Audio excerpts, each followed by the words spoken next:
mabase sa pulong. Kasi yung ipapanama ko, sa mensahe nga God give rock, nga the true gift will always find their place. The true gifts will always find their place. Tulisin sa Lord. Isa na sa kadako kay example kalibutan sa Diyos sa aton. Siring sa atong propeta. Sa iya pagsaysay mga kauturan sina. Kung nadumduman mo sa adlaw kasi Ginoong Hesus na tao mga kauturan, yatong tatlo wala ka midjay. Nga gikan pa sila sa malayo nga loob mga kauturan. Tulisin sa Lord. They travel for almost 2 years. Tulisin sa Lord, ang rason ako ginalaan lang ang bata sa kilagasa. Kaya tatlo itong gasa na ilang ginalamo. Mayroon Frankinsin. Ang isa na lipat ko. Sila sa kamalag na niya atong tuod na gasa nila, nagkapanutog, tugtog ka nakaabot. Di pag-abot sa church, mga kung hindi pwede, nga kung ina sa true gifts, hindi siya manutog sa insakto mabahin niya sa church. Right, amen. Praise the Lord.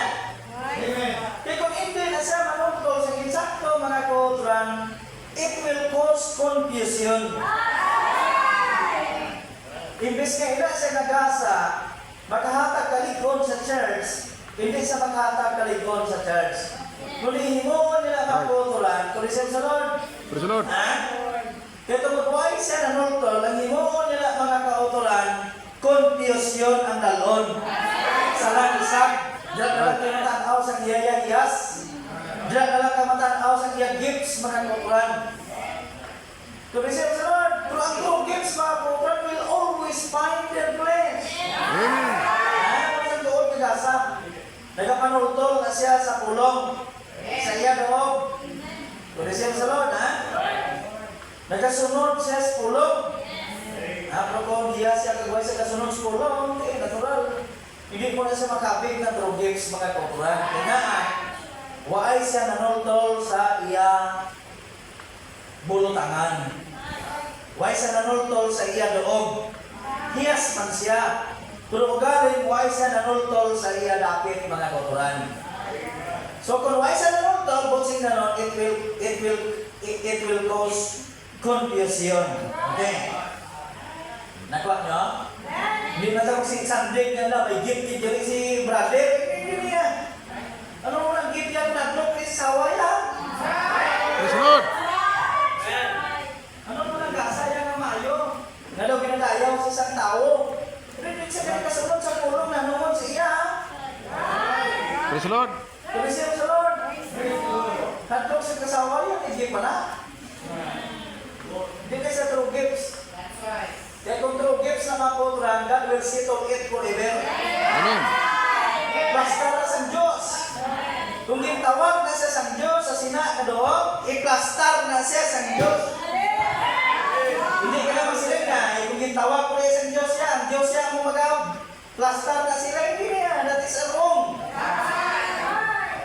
Ginihimo mo nga imbes na ang karabaw mo maguyod sa karusa, kinuna mong karusa sa karabaw.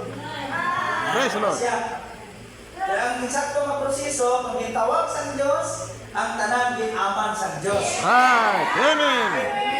Hallelujah. Mo doog manultol na suno sa siling sa pulong. Praise the Lord. Mula ni tulong para dako na dako sa iyang paano? Dako sa iyang kung sa ato pa dako sa gawa yan. Pag-receive sa Lord. Ganyan. Nga ninyo dishonor those gifts, God will dishonor you. Kung insakto nga gift, hindi mo na masikway. Kaya kung isikway mo na, kung isip sa Lord, ang Diyos magasikway sa mo. God will dishonor you, that's right. You've got to make them right. Kita mo. Praise the Lord. Nga and way we want it is. Just when it is in order. And when we want it is just when it's in order mga kauturan. Nga the way they're speaking with tongues. Data sa speaking tongues. Not just quoting a scripture but telling something that's fixing to take